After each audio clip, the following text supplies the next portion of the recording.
Welcome to Book Hogs. Today we're going to learn how to write lowercase s and then look at some words that begin with the letter. So let's begin.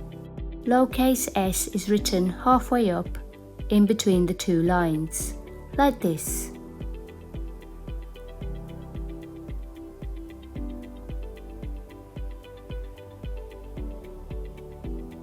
Now let's look at some words that begin with the letter.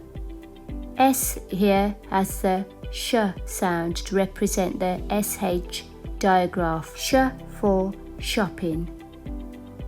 S for snow.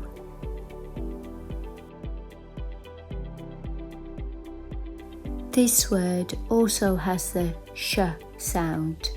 Sh for shoes. S for soap.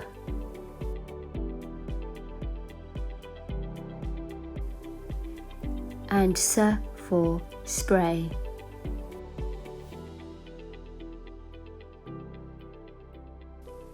If you like this video, please support our channel. It really does help.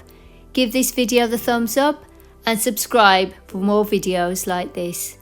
We also have free worksheets on our website. Visit bookhogs.com. Thanks so much for watching.